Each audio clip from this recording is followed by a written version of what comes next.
Hello, hello, hello. We are back for Black History Month, and I am super honored, privileged, all of those things because I have the opportunity to share this platform with not only someone who is a part of our history, but is still trailblazing and opened up doors for so many right now.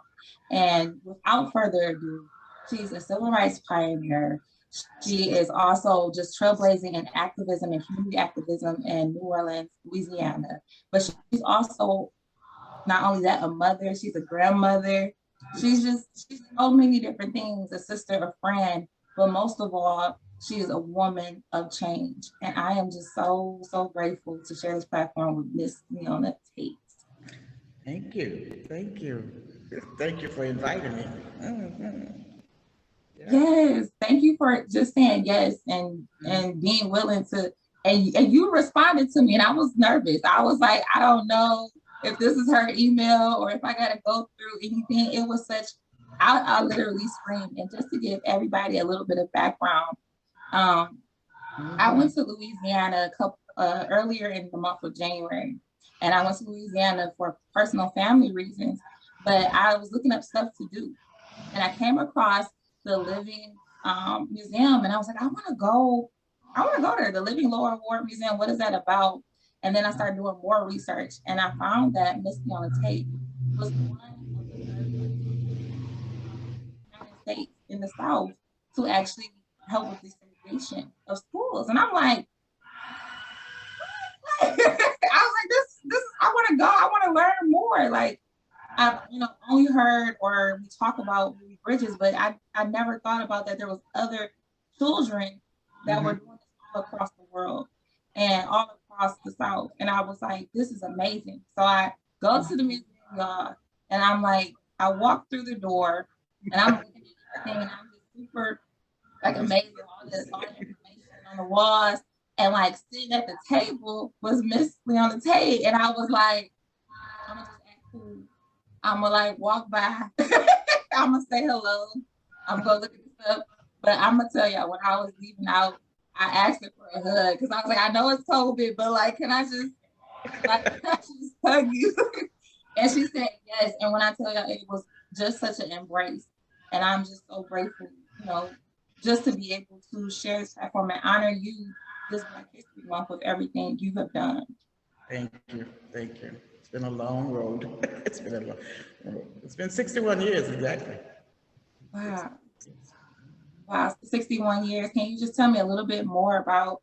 I know we have other questions, but I kind of just want to dive into that one. Like, can you tell me a little bit about you as a 6-year-old child and just what's Had that? no clue at 6 years old what I was about to do. I can remember things even before I made six because I was like just made six when we got to the school, and things just started changing in my life, or in my family's life. It was like I was doing extra things on the weekend with my teacher, more homework, just getting me prepared. It was a lot for my family. And, you know, I, it didn't, I knew I was going to a different school, but I had no idea what.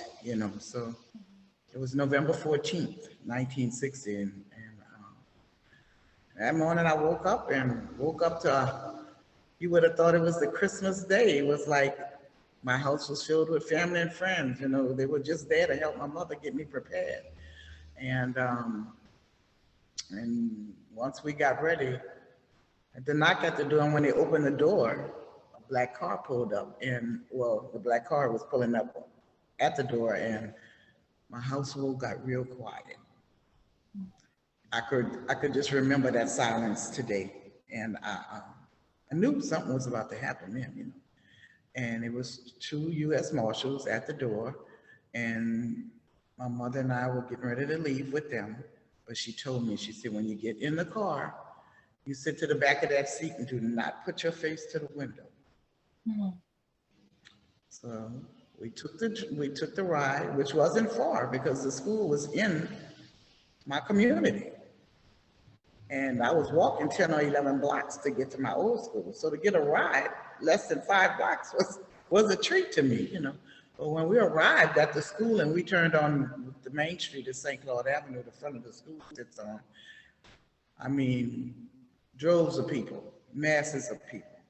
And I didn't recognize that they were all white. I did not recognize that they were angry because I was coming to this school. At 6 years old, the only thing I could relate it to was that a parade was coming because I could see police on horseback pulling the crowd back. And I knew a parade passed on this street.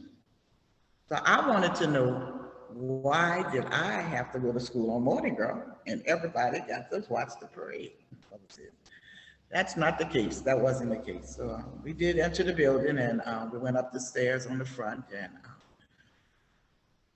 tried to, my parents, my mother was with me and she went to the principal's office. So they asked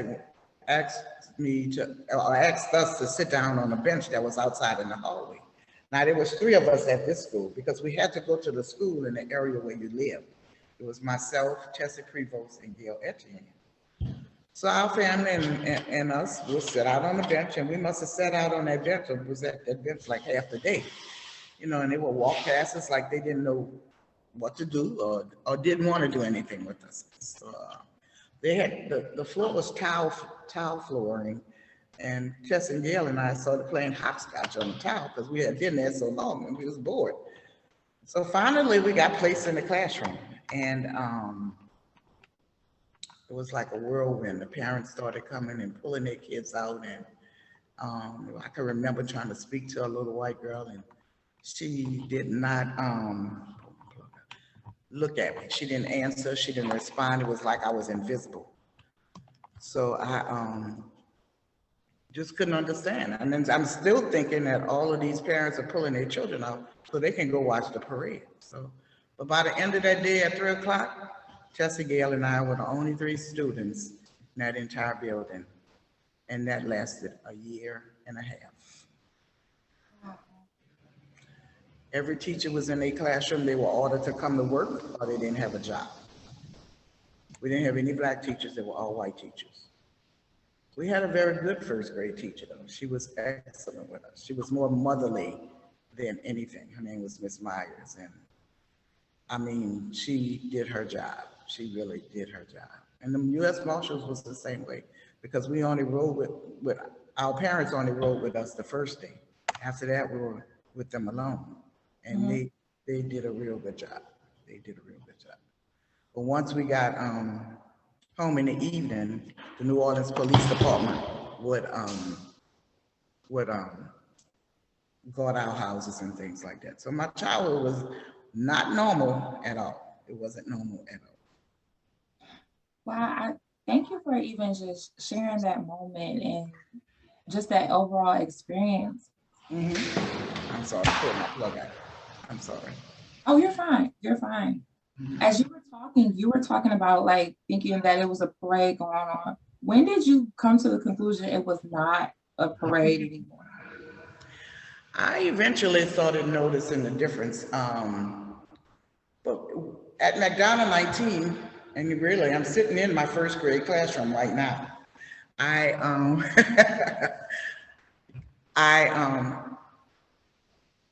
We were fine here as long as we were here because it was just us. We didn't get any other students here until second grade after the Christmas holidays. And then they were mostly black. There was only 2 white students. So McDonald 19 had become a black school. So in third grade, they transferred us to another white school. This time all the students stayed. That's when we faced real integration. And that's when we really began to understand that all of this hatred was because of the color of our skin. And I can't even explain to you how hateful elementary children were, because that school went up to 6th grade. And they just were taught to be so ugly. Some of the teachers were not happy with us there either. They would coerce the students to call us names, make us think we had an odor or passing holy noses when they passed. Silly stuff. They would bring the children treats. They wouldn't give us any, things like that that really make a little girl or a little child hurtful, and but we had to endure it for it to work, you know.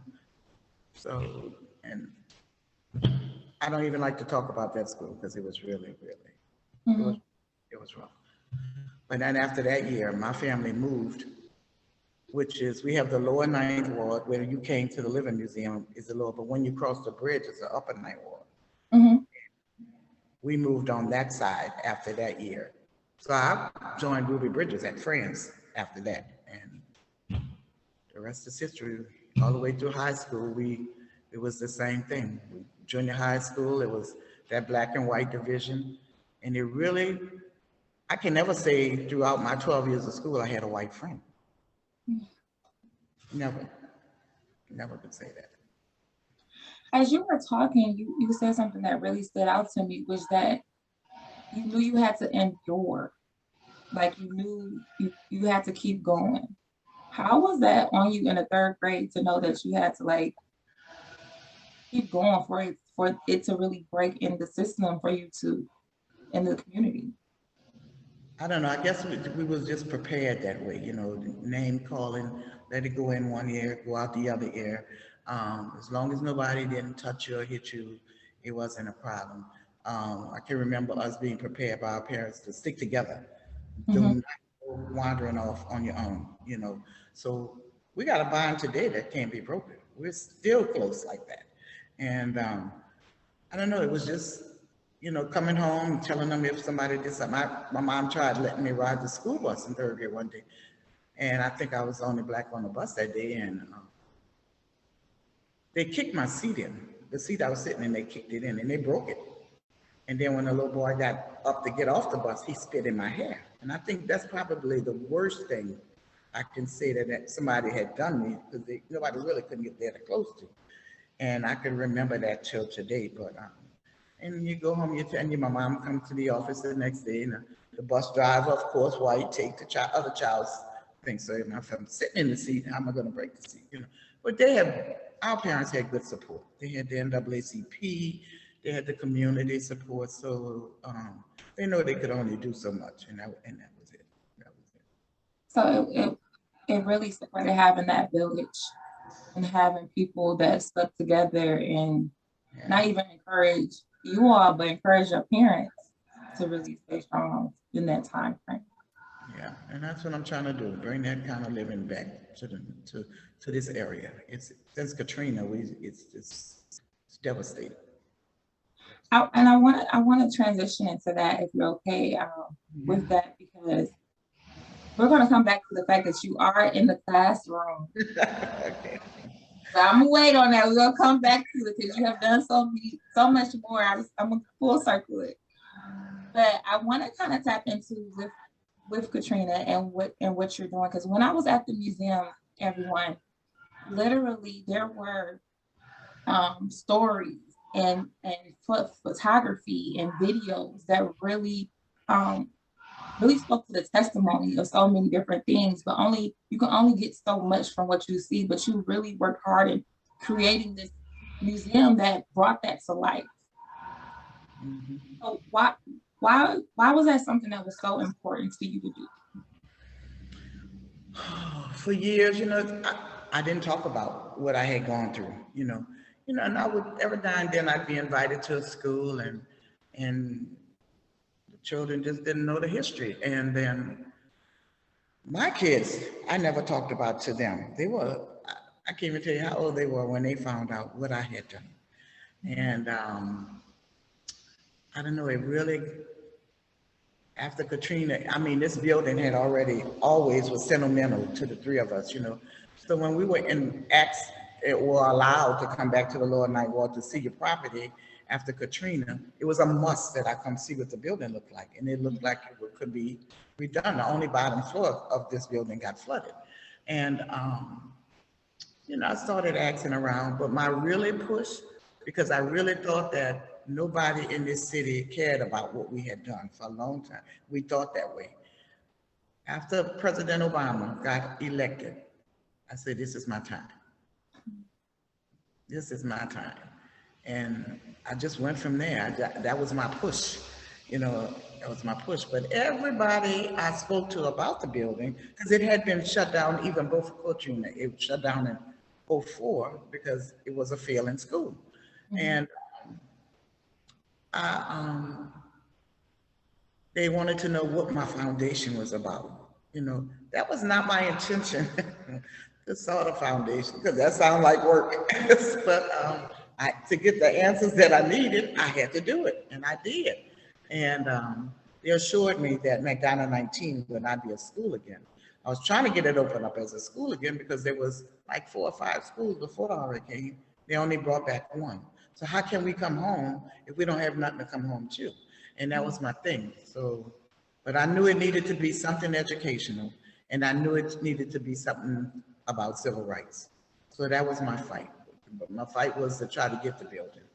And I just had to wait on the Orleans Parish School Board to decide either to let me have it or buy it, and we bought it. You know, and it took about 10 years for them to do that. So it was just a wait and just trying to get things in place to do that, you know. But that was But you are here, you are in the classroom. How did right. you stay encouraged? How did you all stay encouraged for 10 years? Because you said something was like it was your fight. Like it was your fight. And it was a long fight. How did you stay encouraged? I just didn't want them. I think my sentiment or feelings for this building, I did not want them to tear this building down. I didn't want them to make it a grocery store. I just felt like it needed to be something where the story could be told, the correct story could be told. And I had a lot of people behind me, kept saying, don't give up, don't give up, don't give up. But it was so many people that I talked to that said nothing's going to be done in the Lower Ninth Ward. They were trying to green space it. And I said, well, that's not right. You know, they just can't throw away the history like that. So I finally met a developer that said, your vision can be done. Mhm. It just blossomed right after that. And I'm with my developer was out of New York that lived here maybe half the year, and he lived in this community, and he's he's really out of New York, and his name is Benjamin Warnicki, but he's the development company is a Alembic Community Development, and they have been with me since day one. We Mhm. raised $16.5 million to redevelop this building, and it's complete. It's done. It's done. We are raising money now, just that the pictures you see behind me are renderings of what the exhibit will be like in this room. And I want to bring that classroom back to life, you know, and that's what it's going to be.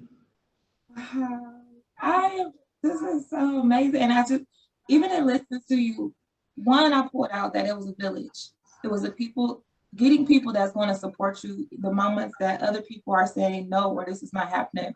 But those that are saying yes, it can happen, encouraging, having that strong support. But also it makes me think about all the no's that you were getting with all these obstacles, That one, yes. that one yes was so powerful. Um, as we talk, Manifest 31 stands on mental health and wellness and really advocating for that. Can you kind of share with us um, how it's so important what you're doing that's going to help impact people to not only know about the community but know how important just mental health is and wellness. Oh, it's a big thing. I don't know. I'm always asked, do I think I have PTSD behind what I've gone through? And I probably do. And I don't know. I think we just got to work together. Hmm. We got to do things together. It's not easy to do things by yourself, and that'll cause a mental breakdown. And if I can get this community to work together to build this community back up like it used to be, we don't even have a supermarket here. We have to go outside of the community to make, you know, buy your groceries. And I always use after Katrina in the east part of the city, the Vietnamese left. and they worked together. They built their community together. The community is beautiful. So I feel like we need to do that here, wherever the community that needs to be redeveloped in this city. We need to get together and do that, and I think that'll help a lot of things. Yeah. I really do. It just keeps going back to the village and supporting each other and connection because we all are going through something, Right. but there's someone there that cares. There's someone there that wants to listen. There's someone there that's willing to extend a helping hand. Um, I think that's really important. So now I get to talk about where you are. So you are in McDowell 19. It is Yeah. open. It's not really open because we don't have the real exhibits, but people, it's open so people can come in and see how to Mhm. build it. Downstairs, it's a 3-story building, and will be the interpretive center. We're not going to say museum anymore because we can't do any archiving here. Um, and it's going to focus on civil rights in New Orleans, spearheaded by the integration of public schools. So they'll get to come in and they can walk the walk we walked, see what we went through with visual aid, and I just want them to get that feeling and understand that it wasn't easy to get in there. So, but I don't want to not let them know that it was a process before it happened. So I'll have a room that they'll enter to show what all happened to get us in this classroom. And the classroom will be set up just the way it was set up when we were here, except we will only have 3 original desks. And the other desks will appear like lights on the floor. It'll be, can you see that diagram right there? Mhm. Behind those, that brown section is the lights on the floor. So the lights will go off as if the parents was pulling their children out when you're in here. So the desk will be interactive. You can touch the desk, my desk, you'll hear my voice, or Tessa's desk, you'll hear her voice, or Gail's desk. The teacher's desk will be interactive. Now, when we were here, it's bright in here now. The windows I could see outside. They were papered up. We couldn't see outside. Nobody could see inside. And I'm sure that was for safety reasons, but and I wanted to reflect that same way. What? So this is located in Lower Ninth Ward, and for everyone, I will make sure that scrolling across, you'll see like how where it's located, information. Is there a way that people can reach out to support as far as donations? Yeah, well, we have a website. We have 2 websites. We have the LeonaTate Foundation.org or the TEPCenter.org, TEP Center.org. Yes. Awesome, awesome. So I would make sure that is in the description as well as credits, just so people can donate and really pour into what is being done in the community to bridge that gap in history and now. Um, is there any words of encouragement? Because there are so many different things going on in our communities right now. A lot of a lot of changes, but also a lot of separation. Is there any encouragement you want to share with just the African American community right now? Right. We need to stay focused and always remember God chooses ordinary people to do extraordinary things. And if we stay focused that way, we can't go wrong. We can't go wrong. Wow. Wow. Well, I just want to say thank you so much for just even taking the time to speak with me, No to problem. be here, especially during Black History Month. It's just a living legacy, a true living legacy, and I am so grateful for that. Thank you. Thank you. Awesome. Well, everyone, please See you make on your next visit. yeah, because I have to come back. Like I have to see. I saw it at the house. I have to see the school. So if Yeah. anybody's watching this, you want to kind of plan something together, let me know. Y'all know Tay is always at the airport for some reason. So I'm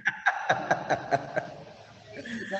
But before we stop, I just want to ask this real quick question because I forgot to ask it. It was supposed to be the first question, but I was like so ready to dive in. But what would you say that manifestation means to you? Well, it sounds like a rebirth. It sounds like reborn again. Just come alive. Hmm. It's just yeah. I'm Just gonna drop my right there. A rebirth, come alive. yeah. Well, thank you so much for the opportunity. And please, everyone, make sure to stay for the credits. You'll have all the information you need to to pour out, to go visit. We'll make sure that's there. Awesome. Until next time. Yes. You be sweet.